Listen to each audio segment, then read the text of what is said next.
I'm Ganapathi Bhat, one of the technical product manager for NSX business unit. The plan is to cover NSX-T security update for NSX-T Data Center release we are having.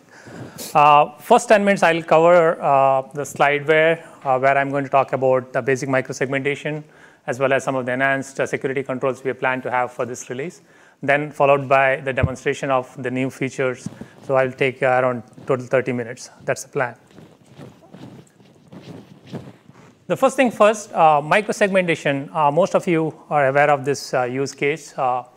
This is one of the key use case for NSX security. Essentially, it provides least privilege access model or a zero trust model for our customers' data center. Essentially, NSX enables this by having a distinct logical segment at the VNIC level and having a security control on it. It could be the VMs or the containers. You can have the perimeter firewall around it. From the data path perspective, it is enforced on the virtual NIC, both from the container perspective or the VM perspective, and it's done in the kernel, a hypervisor. That way, you get the line rate throughput for firewalling as well, which essentially means if you add more compute node, it adds the firewall capacity as you add a compute capacity to your data center. That's one of the key advantages of having a distributed firewall, which is done in the kernel. From the consumption perspective, it's a single pane of glass, which has Dimi showed it to you. Again, not only for the microsegmentation for the VMs or containers, even for the cloud instances, you can manage security policies right from the single pane of glass, which is NSX Manager. We are going to showcase that as well as part of demo. We have set up on-prem setup as well as NSX cloud instances, both in Azure and AWS. I'm going to demo that as well. And also, we have some of the logical concepts like grouping and the tagging, which helps you to simplify further the policy definition. And also, it helps you to have a dynamic policy configuration. So that way, it simplifies not only the day one operation, in the day two case as well. It helps you to, in case of any security event, if you have to modify any configuration, it helps a lot when you have a tagging and the grouping construct, which could be a static or a dynamic way. Again, I'm going to demonstrate that as well. From the network topology perspective, it's agnostic. The microsegmentation is agnostic to that. You can have this in a brownfield environment or a greenfield environment. When I say brownfield and greenfield, essentially, you can have a VLAN-backed networking or isolation with the microsegmentation or an overlay-based networking and microsegmentation. And the other aspect is you can have any kind of application topology, a layer 2 or layer 3 topology, unlike in traditional deployment where you would have a firewall at the layer 3 boundary and punt it to that firewall and get it back and send it to the destination segment or destination workload. In this case, everything is done on the virtual NIC. That way, it's enforced closer to your workload. So that's about the basic microsegmentation. So one of the other construct I want to call out here is NSX, the tags. We had this in NSX for vSphere. I just wanted to call out a little bit so that you understand how we group the workload and how we use that group in the policy to simplify further. So in this slide, vertically we have two deployments, like production workload and the development workload. Then horizontally we have two applications. So in the NSX-T managed cluster, you can have multiple tags associated with your workload. Right? Why do we need it? So if you have thousands of VMs, that means thousands of firewall rules you would be programming.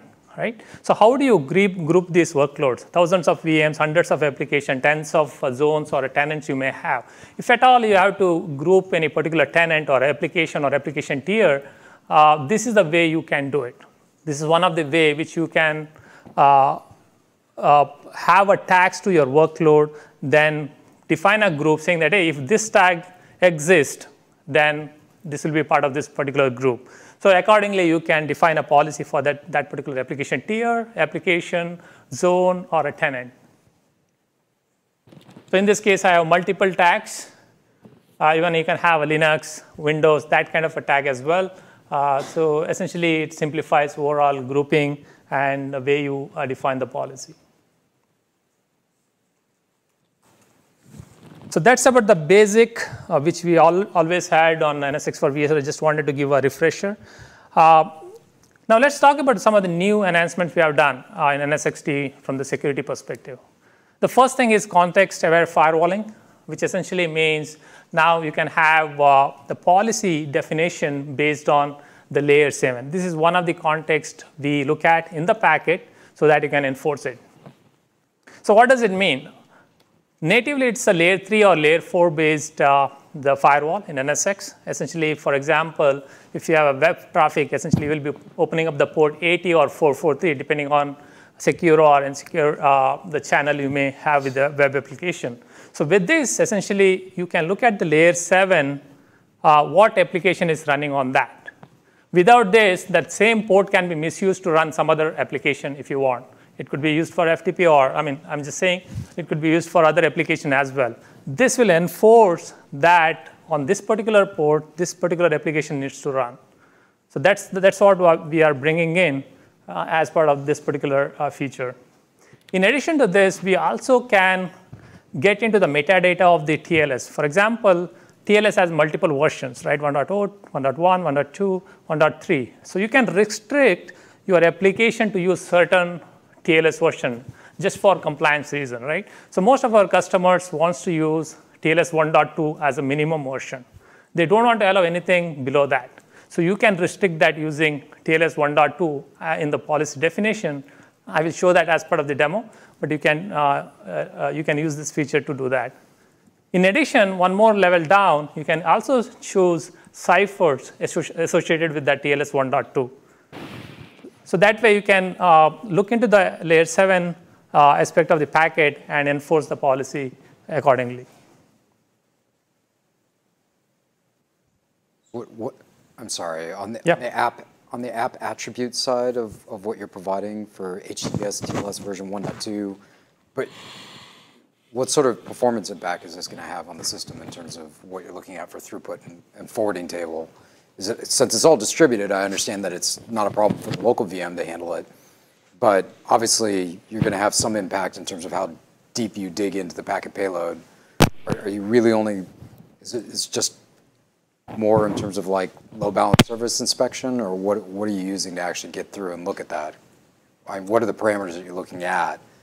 I understand you can do LDAP, but are you actually doing LDAP with a specific user, with a specific ID, like how deep is it going? Yeah, so the way it works is essentially we look at the initial handshake. Within 4 to 5 packets, we would get to know that whether it's HTTP or HTTPS. So immediately we'll program the context table in the data path.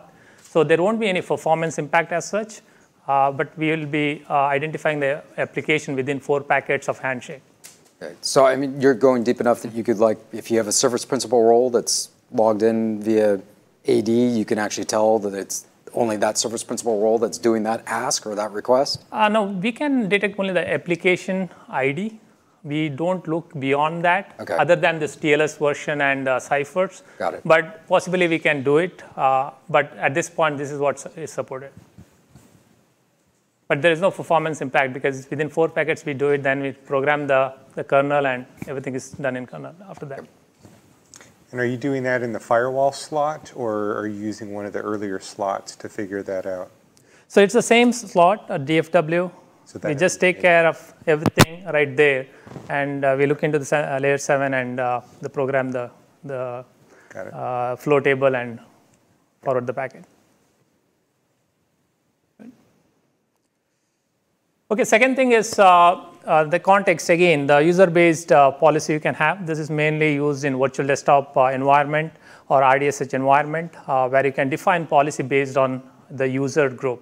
So we have integration with the Active Directory, so whereby we pull all the user group from there. Then we call it in the policy as a source. Then you can define policy for that particular group. For example, if I have to take example of a medical center or hospital, you may have doctors, you will have contractors, you will have pharmacists, you will have HR to pay them. So you may have a different access policy for each of these, the group. And each of these group may have a different application for which they need access to, right? So for example, HR app needs to be accessed by HR, but not for the doctors. Doctors app needs to be accessed by doctor, but not HR. So you need that kind of access policy in place, right? So in that case, you can leverage this particular feature to do that. Especially in the RDSH case, when multiple users log into the same virtual machine and they get a virtual desktop out of it. So essentially, from the networking perspective, they're using the same IP when they send that packet out, right? So that way, from the network perspective, you are getting the same IP for multiple users who belong to different user group. But still, we can leverage this particular feature, user session-based, the policy to restrict the access based on the security admin's the configuration.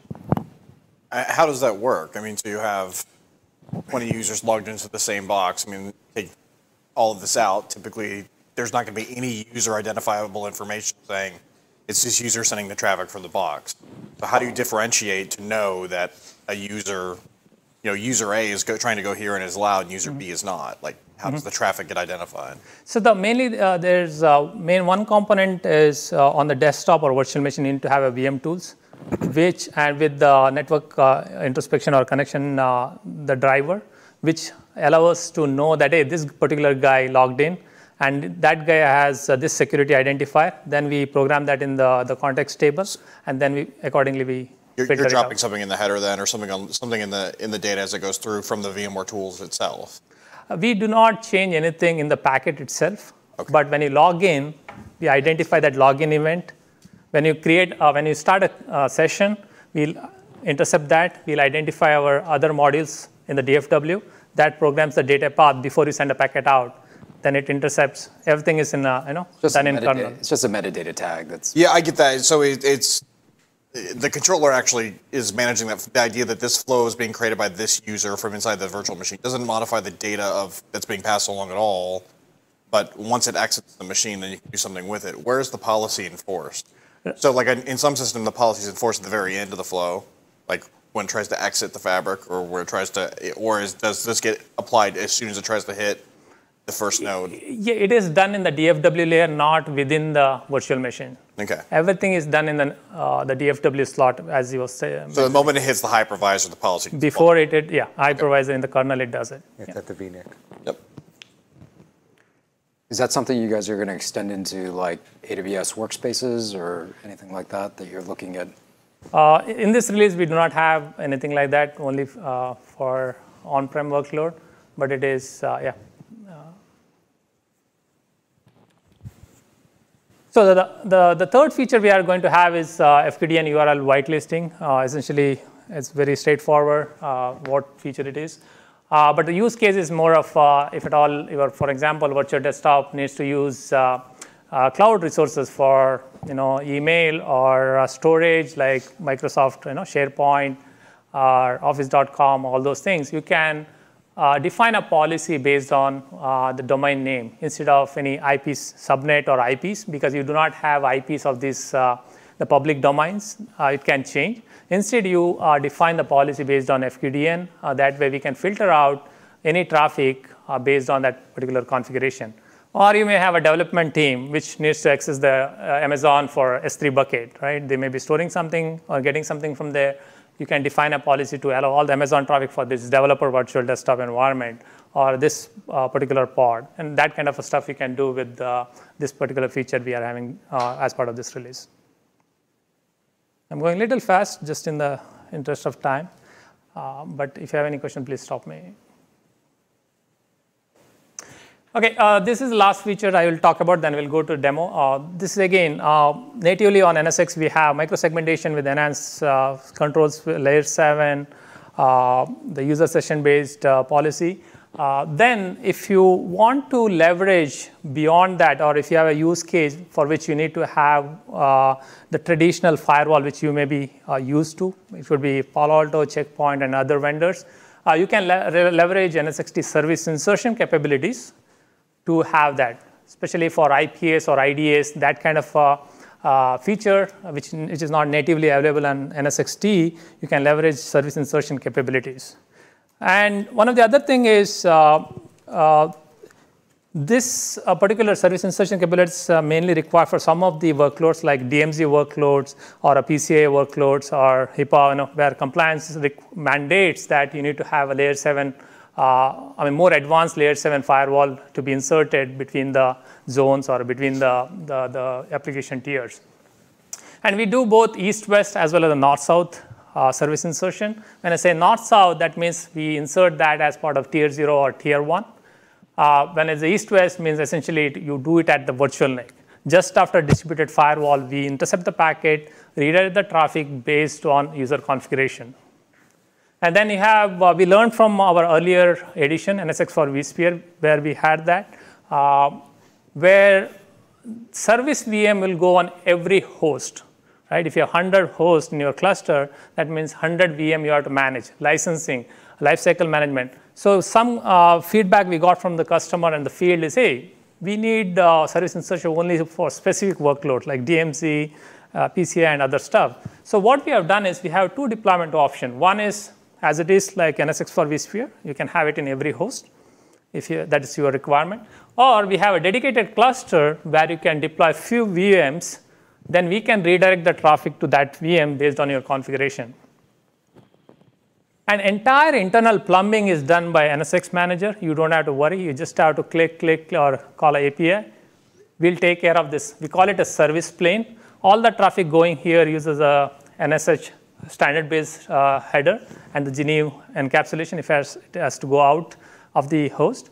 So essentially, it can be extensible in future for physical firewall as well, but currently we support these two models as a deployment. So is that equivalent, your dedicated services cluster, is that equivalent to an edge cluster? No.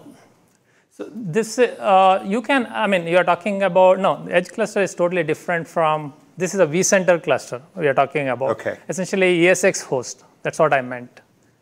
So then licensing, because in V, like you said, you have to license the third party on you have to install it on every single host.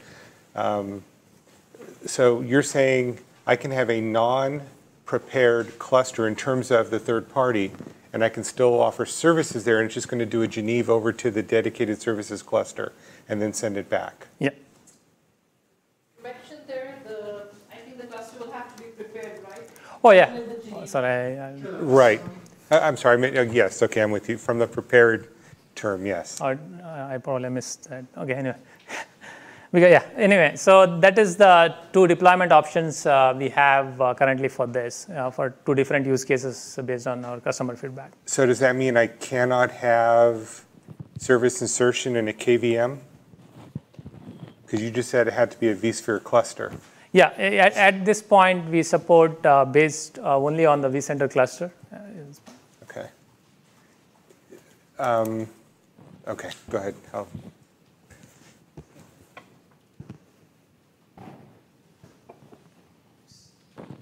So with that, I will move on with the demo. So essentially, for this demo, I'll act like the security admin for a small hospital or medical center where I need to deploy the micro-segmentation policy for my virtual desktop environment. Again, I have multiple groups of users, HR, doctors, and contractors. I'll be taking two user groups, and I'll stay the micro-segmentation policies using the new capabilities we have. Before that, I'll just walk you through some of the stuff. Again, I would not go through all the cool stuff Dimi showed. Again, it applies to security as well when it comes to the monitoring, giving the configuration snapshot, all the health of all the configuration we have, as you can see here. Okay, so yeah, this is the UI which you already saw this. If I had to go to the security configuration as a security admin, you always go to the security tab here, and you have all the options to configure distributed firewall, network introspection, endpoint protection, essentially the guest introspection capabilities. Again, here's the cool view of what we have already. Again, I have 34 groups, essentially grouping the workload, which could be based on any criteria you may use. These are the policies I have. Gateway policies represent the edge or a gateway policies for north-south traffic, which you configure on the tier 0 or tier 1. Then also there are some cool stats here around what are the services used in the existing firewall policy so that you get a sense of what is running in this NSX cluster. So it helps you to overall get a feel of it as a new admin or as an existing admin, you get a feel of it.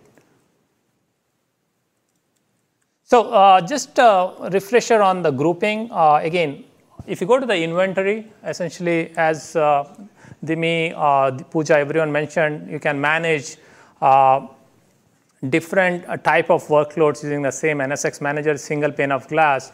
So what in this context, when you go to the inventory and click on the virtual machine, it lists out all the virtual machines on all the hosts managed by NSX, which includes the AWS, it includes the Azure. All those workloads show up here, including the containers, it will show up here. Like for example, can you see it properly there? Or maybe, okay. So I can search here, and I have few apps running in the AWS.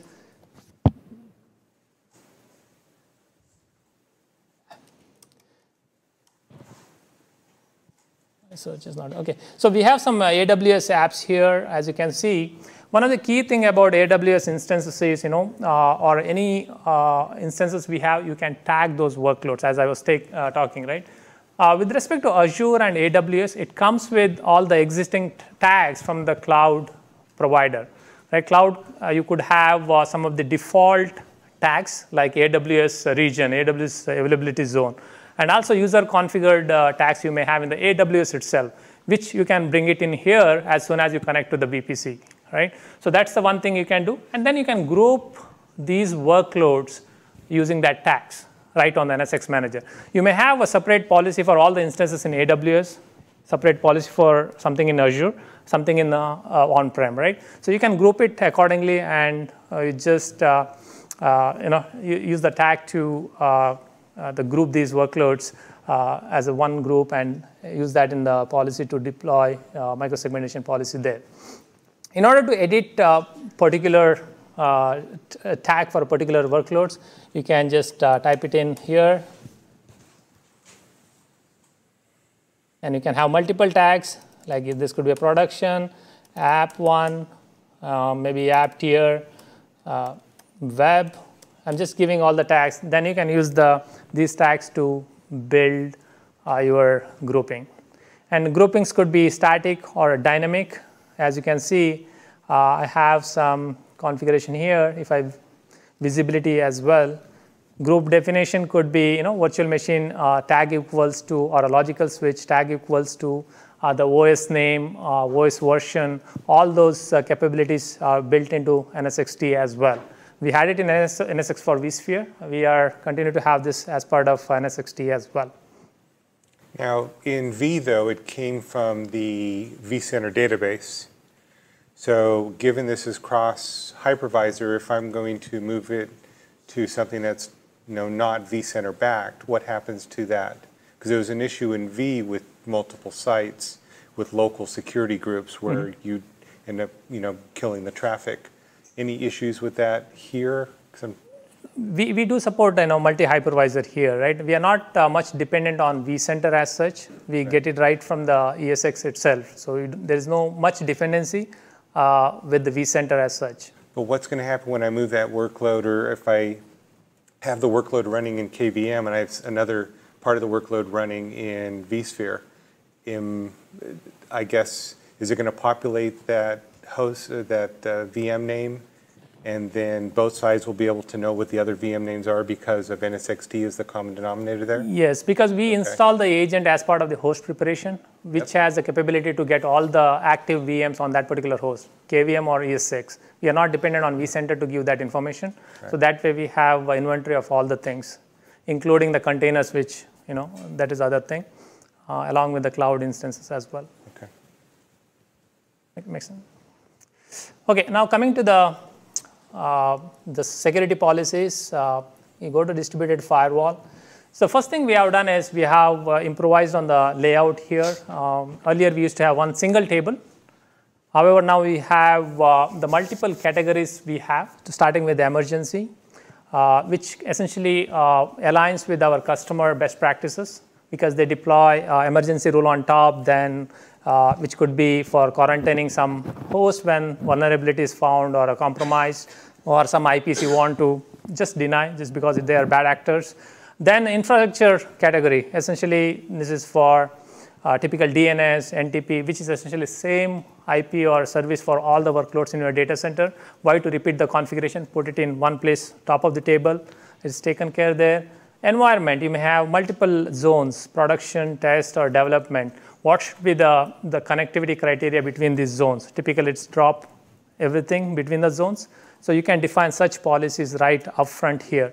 So how does it help? Essentially, earlier, you have to insert the policies in a right position. Otherwise, you may just screw up the entire configuration, right? So here, it's intuitive in a way that you know that, hey, these are the environment-related configuration. You'll come here and define a rule, or you can add one more section within that particular category.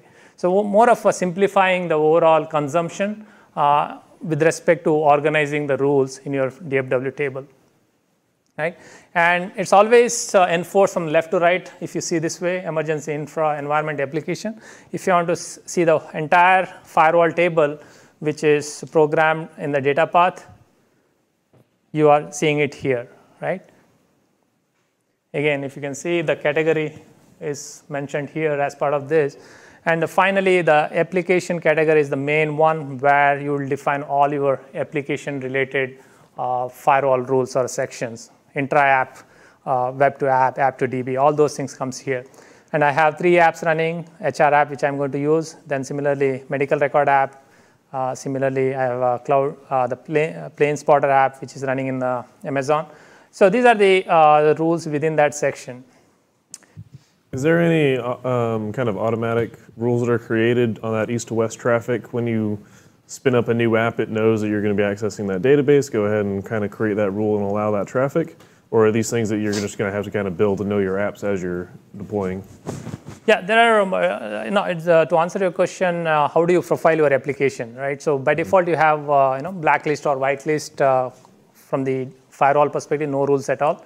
Then you need to identify the flows between the app tiers. One of the way you can do is you can enable this logging capabilities here. Like if I go to the blacklist with logging, right? So essentially, whenever the traffic hits that particular route, it sends a log to your log collector. There you can identify that, hey, even though you are a network admin or a security admin, you can identify that between these 2 years, this is the protocol used without talking to your application person, right? So that is a one way of doing things, but we are building, a different way to how you can streamline this application profiling and come up with the option or recommendation to our customers.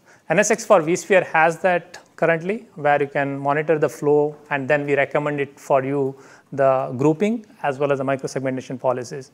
And we'll have this on this platform as well in future. Yeah.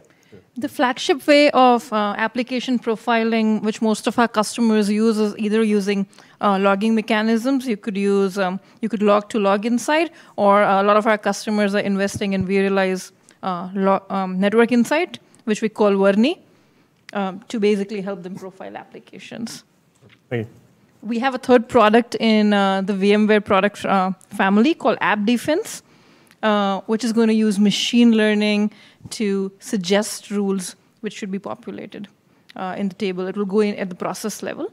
So there's going to be 3 ways to do things. And as Ganapathi mentioned, the 4th way would be we would continue to enhance this platform as well.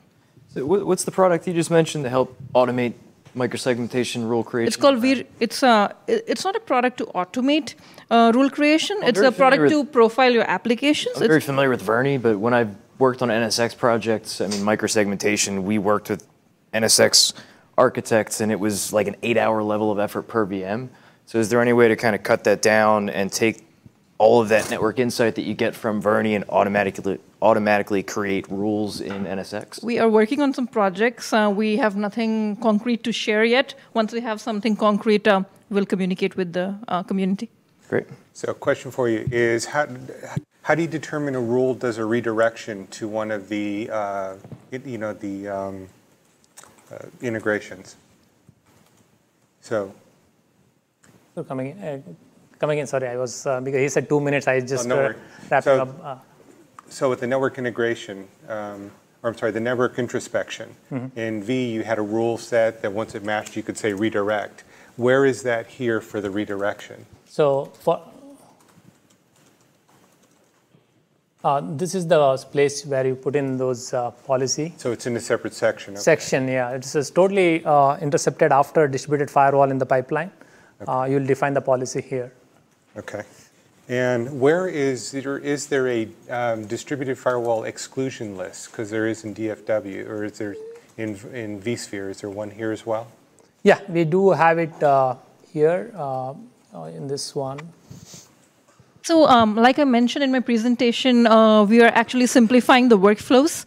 So we have the wizard intuitive workflows where you can go and create network and security topologies, and you still have the advanced networking and security where all your nerd knobs are if you want to do advanced things. Okay. Yeah, so this is where you have it. Because that wasn't in 2.3, was it? No, in 2.3, we only had the advanced networking and security. All the tabs you see on the left side are new intuitive workflows which we have built. Okay. So think about the advanced networking and security as your old 2.3 classic mode. So I'm just trying to come up with the policy for this virtual desktop environment.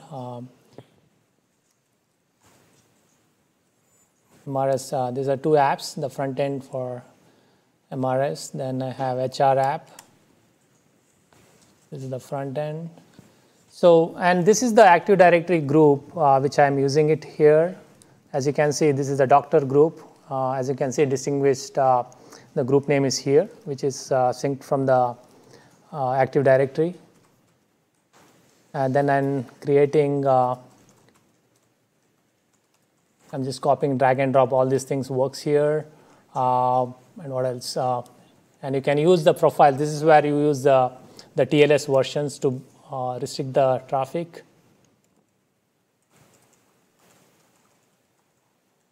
With the DR, okay, this one. Or you can create a new context here. TLS 1.2, set attribute here. That's it. Save it and use it here.